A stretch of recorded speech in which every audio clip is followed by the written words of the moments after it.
अस्सलाम वालेकुम जुनैद भाई। ये अभी मैंने आपसे बात की थी और ये आप जो इतना नॉन सीरियसली इस बात को ले रहे हो कि आपको ये मजाक लग रहा है कि ये फेक न्यूज़ है और नंबर झूठे हैं और ये कोई बीमारी इतनी नहीं है, बहुत खतरनाक बीमारी है। मैं फ्रंट लाइन पर हूँ, मैं अपने 1000 बेड के हॉस्पिटल के अंदर जो एक्सपर्ट्स हैं मैं उनमें से एक हूँ। हम लोग दिन रात काम कर रहे हैं। आमतौर पर मैं 10 पेशेंट का ख्याल रख रहा होता हूँ। अभी 2 डॉक्टर एक वक्त में होते हैं जो हर मैं 40 का ख्याल रखता हूँ, वो 40 लोगों का ख्याल रख रहा होता है। और पता है, ये ज्यादातर लोग वही आ रहे हैं कि जो लॉकडाउन का रिस्पेक्ट नहीं करते हैं, जो कि मिल रहे हैं, घूम रहे हैं, फिर रहे हैं, जो नमाज पढ़ने भी जा रहे हैं, जो अपने माँ बाप से भी मिल रहे हैं, जो आप भी कर रहे हो। ऐसे थोड़ी होता है यार।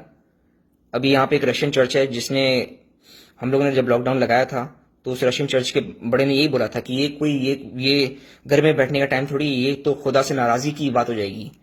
ये तो खुदा के पास आने का मौका है कि खुदा के पास आओ और गिड़गिड़ा के बोलो कि माफ कर दे और ये बला टल जाए। पिछले 2 हफ्ते में इन लोगों के उस चर्च के 50 लोग मर गए। इस हद तक का बुरा हाल हुआ था कि हम लोग को फौजियों को भेजना पड़ा था इनके घरों पे, कि वो घर के बाहर फौजी खड़े हुए थे बंदूक के साथ कि निकलने नहीं दे किसी को। और जैसे ही हम लोग थोड़ा पीछे हटे कि ये लोग घर से नहीं निकल रहे हैं तो चलो पीछे हटो, पीछे हटे तो इन लोगों के यहाँ घर में दावत हुई है, 300 लोगों की शादी हुई थी। अब आ रहे हैं इनके 50 साल के लोग, 40 साल के लोग, 30 साल के लोग, लड़के आ रहे हैं। फेफड़े ही बंद हो गए हैं, किडनियां भी बंद हो गई हैं, सबके सब डायलिसिस पे हैं। और इन लोगों के 10वें 12वें दिन इन लोगों का दिल भी रुक जाता है काम करना। तो हम लोग तो साफ साफ बात करते हैं इन लोगों के, जब भी ये एडमिट होता है हम लोग कहते हैं भाई इनका दिल रुकेगा तो हम लोग एक चीज करते हैं, चेस्ट कंप्रेशन करते हैं। आपने फिल्मों में देखा होगा कि दिल रुक गया तो शॉक दे रहे हैं, चेस्ट कंप्रेस कर रहे हैं, तो उस वक्त आसपास भीड़ होती है डॉक्टर्स की, नर्सेज की, कि बारी बारी सब कंप्रेस कर रहे होते हैं। और हर बार कंप्रेस करते हैं थोड़ी सांस बाहर जाती है तो हम लोग सब एक्सपोज हो रहे होते हैं उससे। तो हम लोग उनसे साफ बात करते हैं कि हम लोग कंप्रेशन नहीं करेंगे, कि तुम लोगों की बेवकूफ़ी की वजह से, कि तुम लोगों को जो हम लोग इतने टाइम से बोल रहे हैं कि घर में बैठो, घर वालों से नहीं मिलो, दोस्तों से नहीं मिलो, तुम लोग क्योंकि बात नहीं मान रहे थे, हम लोग अपनी जिंदगी मजीद रिस्क में नहीं डालेंगे। वैसे ही हम लोग रिस्क में डाल चुके हैं। वैसे ही हम लोग, जब तुम लोगों के घर वालों का ख्याल रख रहे होते हैं, हम लोगों की जिंदगी जान जान पर आई हुई होती है यार। पता है मैं कितनी प्रोटेक्शन पहन के जाता हूं? मैं 2 मास्क होते हैं, एक N95 होता है, उसके ऊपर एक और मास्क होता है, उसके ऊपर इतने बड़े गॉगल होते हैं, पिक्चर सेंड करूंगा, ऊपर से टोपी होती है, फिर गाउन पहनते हैं, फिर ग्लव्स पहनते हैं, फिर जूतों के कवर डालते हैं, फिर जाते हैं, निकलते हैं, सब कुछ कपड़े उतारते हैं, हाथ धोते हैं, वापस क्या नाम है गाउन अप होते हैं, फिर दूसरे पेशेंट के रूम में जाते हैं। सर 40 दफा मैं कर रहा होता हूँ हर रोज रात को, और जो दूसरा डॉक्टर है वो भी यही कर रहा होता है। हाल इतना बुरा हो गया कि जिन पेशेंट्स के रूम में हमें जाना नहीं होता, उन पेशेंट्स के रूम में हम लोग जा भी नहीं रहते। हम लोग नर्स अंदर जो बैठी होती है, हम लोग उसको इशारों से बताते हैं कि ये करना है। थोड़ा सा दरवाजे के खोलते हैं, कोई आईवी खत्म होगी तो आईवी देते हैं और बस खत्म, बाहर वापस आ जाओ। उसको जो अंदर है उसको अंदर रहने जो हम लोग बाहर है बाहर आने दो। हम लोग अपने दोस्तों से नहीं मिल रहे हैं। ये हाल है कि मेरे साथ जो डॉक्टर्स जिनकी फैमिलीज हैं, जिनकी नर्सेज जिनकी फैमिलीज हैं, वो अपने बच्चों से नहीं मिले हैं पिछले 1 महीने से। कोई भी नहीं मिला अपने अपने घर वालों से। ठीक है, हम लोग आते हैं। इस तरह मैं अपना बताता हूँ कि मैं जिन कपड़ों में हॉस्पिटल के अंदर होता हूँ, वो कपड़े मैं हॉस्पिटल में उतारता हूँ, उधर की लॉन्ड्री मशीन में डालता हूँ, जो कि स्पेशल लॉन्ड्री मशीन होती है सैनिटाइजेशन वाली, उसमें डालता हूँ, नहाता हूँ, दूसरे कपड़े पहनता हूँ, फिर उन कपड़ों में जब मैं हॉस्पिटल से बाहर आता हूँ, मैं घर पे आता हूँ तो दरवाजे पर अपने सारे कपड़े उतारता हूँ, बास्केट में डालता हूँ, डायरेक्ट वापस जाता हूँ, दूसरी दफा नहाता हूँ और फिर तीसरी तीसरी चेंज करता हूँ। मैं रोजाना 3 कपड़े बदली कर रहा हूँ, सिर्फ इसलिए कि मुझे वायरस नहीं लगे। तो जब मैं इतनी प्रोटेक्शन कर रहा हूं तो आप लोग क्यों नहीं कर रहे हो प्रोटेक्शन इतनी? मतलब नमाज पढ़ने का मकसद क्या है? इस ऐसे मौके पर बाजमात पढ़ने का मकसद क्या है? ये तो जिंदगी भर नमाज पढ़ी नहीं है किसी ने। अब वायरस है तो भाई खुदा खुदा खुदा सब नमाज पढ़े हैं, बाजमात नमाज पढ़ रहे हैं यार। एक बंदा चाहिए, सिर्फ एक बंदे को वायरस हो ना, और उस नमाज में पढ़े तो उसकी पूरी सफ वालों को वायरस होगा। तो इस्लामी तौर पे इसका रिस्पॉन्सिबल कौन? कयामत के दिन कौन कौन उठाया जाएगा? कि जब तुम्हें पता है, जब तुम्हें हर न्यूज चैनल पे तुम्हारी गवर्नमेंट बोल रही है, तुम बाकी लोगों को देख रहे हो, जब तुम्हें पता है बाकी, यार हमारे यहाँ 1000 लोग मरे थे कल रात को, 1000 लोग, 7 पेशेंट तो मेरे मरे हैं। तो यार इसको प्लीज इतना इतना लाइटली मत लो। ये कोई वक्त नहीं है कि आप नमाज पढ़ने जा रहे हो, आप अपने माँ बाप से मिलने जा रहे हो और आपके माँ बाप दूसरे दूसरे अपने भाई से मिल रहे हैं। तो फर्ज करो एक बंदे को है, फर्ज करो मुस्तफा को खुदा ना खास्ता किसी से वायरस लगाए, अपने दोस्त से वायरस लगाए, उसको शुरू के 10 दिन में कुछ भी नहीं पता चलेगा, ठीक है, कोई सिम्टम नहीं आएगा, कोई खांसी कोई नजला नहीं आएगा, पर वो वायरस से इन्फेक्ट कर रहा होगा। सिर्फ बात करते हो ना, सामने कोई खड़ा होता है उसे महसूस होता है ना कि उसके चेहरे पे हवा लग रही होती है, कुछ लोग बात करते हैं थूक उड़ते जाती है, ये सारी वायरस से भरा हुआ है यार, ठीक है। तो ये आप मिले हो, आपको तो कोई बजाय सिम्टम नहीं आ रहा, आपको सिम्टम आएगा 10 दिन बाद, जब वो खांसी, गले में इच होगी, सांस फूलने लगेगी, ये 10 दिन बाद आती हैं सारी चीजें। शुरू के 10 दिन कुछ नहीं होता आपको, पर आप इन्फेक्ट कर रहे होते हो। तो अगर मुस्तफा को हुआ है तो उसने आपके वालिद साहब को दिया, उसने अदनान को दिया, उसने बाकी आपकी बहनों को दिया, ठीक है, अपनी बहनोइयों को दिया, और उसने आपको दिया, आप घर पर आए, आपने अपनी अपनी बेगम को दिया, अपने बच्चों को दिया, आप नमाज पढ़ने गए, आपने उन लोगों को दिया, ठीक है। तो इसका जिम्मेदार कौन? ऐसी ऐसी नमाजों का मकसद क्या है कि जब आप जा रहे हो और आप लोगों को, और पता है आप शायद बच जाओगे, आपके वालिद साहब थोड़ी बचेंगे इस चीज से। वो वेंटिलेटर पर जाएंगे तो उसका रिस्पॉन्सिबल कौन? उनकी जान जाएगी, रिस्पॉन्सिबल कौन? फिर तो आप डॉक्टर को मारोगे ना कि हम हमारे डॉक्टर ने मार दिया, डॉक्टर ने मार दिया, मारा तो आपने। तो ये कोई वक्त नहीं है, प्लीज इन चीजों से परहेज करो। मतलब ये क्या है, मतलब मासियां घर पे आ रही हैं, आपके ड्राइवर घर पर आ रहे हैं, मतलब किस किस किस बात का इतना रिस्क ले रहे हो? छुट्टी करो इन सबकी। अभी तो हाथ पैर काम कर रहे हैं, घर में झाड़ू लगाओ यार, रसूल सल्लल्लाहु अलैहि वसल्लम ने घर पे झाड़ू लगाया, तो आप लोग झाड़ू नहीं लगा सकते हो? रसूल सल्लल्लाहु अलैहि वसल्लम ने अपने अपने खुद के कपड़े धोए, तो आप लोग क्यों उनसे शाही हो? ये वो वक्त नहीं है कि जब आप अपने दोस्तों से मिल रहे हो। मतलब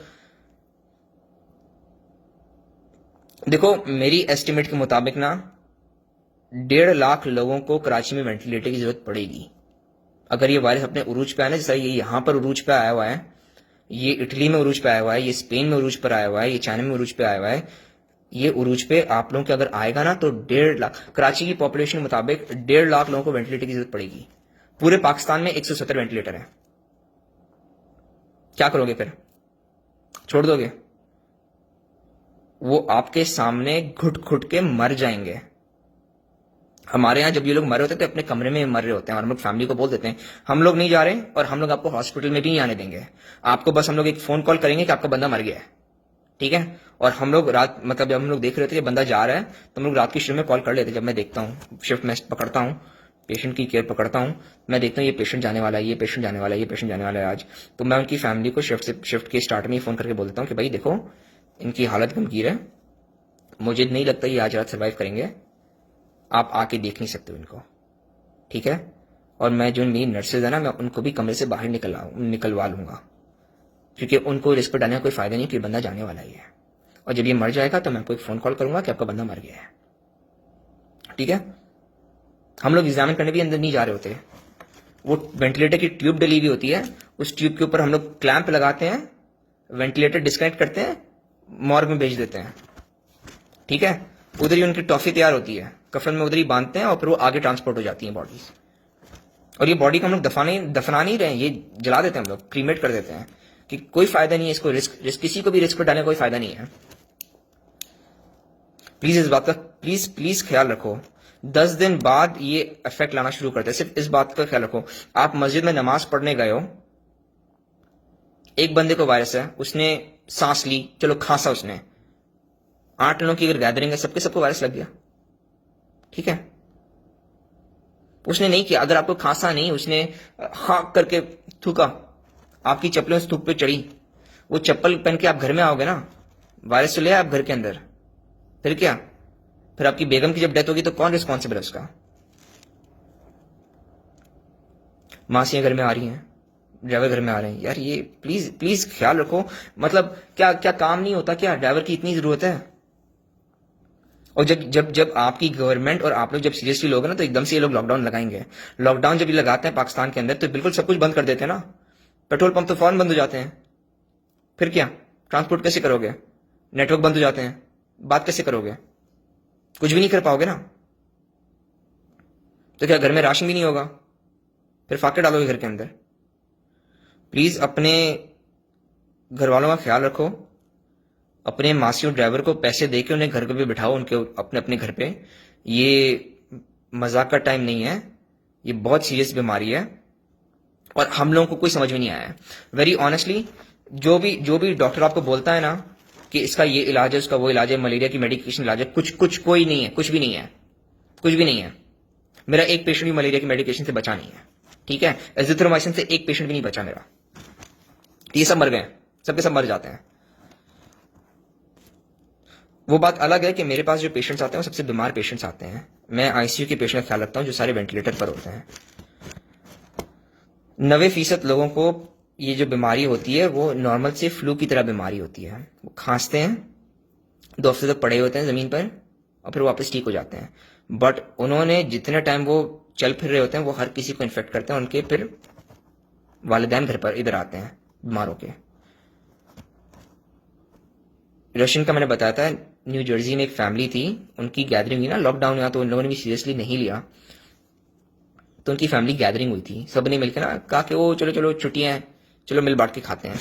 तो पूरी फैमिली गैदरिंग हुई, फुपियाँ, चाचा, दादा दादी, बेटे क्या नाम है, इनके सारे बच्चे हैं। तो उनमें से एक को खांसी थी। अब उनके फैमिली के 2 पुपियाँ, 2 चाचा और दादा दादी सब मर गए। तो आपकी इस गैदरिंग की वजह से आपके घर के 6 फर्द मर गए। तो कौन रिस्पॉन्सिबल है इसका? इतनी तप्पड़ है आप में कि आप इनका गिल्ट अपने कंधे पे रख सको। और क़यामत के दिन पूछा जाएगा तो आप क्या जवाब दोगे? कि हमें तो लोग बता रहे थे, हमें ही मस्ती थी। फ्लोरिडा में एक पाकिस्तानी फैमिली को मैं जानता हूं, उनकी शादी हुई थी, तो उधर भी इनको किसी को भी सिम्टम्स नहीं थे, पर अब उनका दोनों तरफ के ना ससुर मर गए हैं। लड़की का बाप भी मर गया, लड़के का बाप भी मर गया कोरोना से, और बाकी फैमिली तो इन्फेक्टेड है पर उनको इतना कुछ हुआ नहीं, पर वो दोनों मर गए हैं। प्लीज इस चीज को सीरियसली लो। ये चीज बहुत बहुत बुरी है और कोई इलाज नहीं है इसका। डॉक्टरों को सही तरह समझ में नहीं आया है कि इससे हम लोग क्या नाम है सॉल्व कैसे करें, क्योंकि ये आम तौर पे आम बीमारी की तरह प्रेजेंट नहीं कर रहा है, ये काफी अलग प्रेजेंट कर रहा है। ये किडनी पे भी अटैक कर रहा है तो सारे डायलिसिस पे हैं, ये दिल पे भी अटैक कर रहा है तो दिल एकदम से रुक जाता है इनका। और फेफड़े तो खराब थे ही, उनके बारे में आप लोगों को थोड़ा पता है कि फेफड़े खराब हो जाते हैं। और पता है क्या होता है, एक तो ट्यूब डली हुई है मुंह के अंदर, एक मैं गर्दन में डालता हूँ, एक मैं हाथ में डालता हूँ, एक मैं पेशाब की नाली में डालता हूँ, एक मैं पिछवाड़े में डालता हूँ, ठीक है। और जब इन ये डायलिसिस पे चढ़ते हैं जो कि तीसरे दिन डलते हैं, तो एक क्या नाम है थाई में भी डलती है लाइन, जो डायलिसिस की लाइन होती है। और फिर मैं दबा के इन्हें मॉर्फिन दे रहा होता हूँ, फेंटनिल दे रहा होता हूँ, प्रोपोफॉल दे रहा होता हूँ। फिर ब्लड प्रेशर गिरता है तो मैं ब्लड प्रेशर की एक और दवाई एक और ड्रिप स्टार्ट करता हूँ। फिर मैं पानी देना शुरू करता हूँ कि किडनियां फेल हो रही हैं। बहुत बुरा हाल है। प्लीज इस बात को सीरियसली लो। नमाजों पे जाना बंद करो, लोगों को इन्फेक्ट करना बंद करो, माँ बाप से मिलना बंद करो, गैर जरूरी मिलना जुलना बंद करो। मतलब यार इंटरनेट है, व्हाट्सएप है, स्काइप है, इनसे कांटेक्ट में रहो। डायरेक्ट मिलने की क्या जरूरत है? क्या ये मिलना इतना जरूरी है कि आप बोलो कि नहीं, अगर हम लोग नहीं, मतलब मैं अपने माँ बाप की जान देने के लिए तैयार हूं पर मिलना लाजमी है, इतना जरूरी है? चलो खैर, मैं मजीद आगे बात नहीं करूंगा, आगे आप लोग खुद समझदार हो, ठीक है। प्लीज बात को सीरियसली लो। खुदा हाफिज।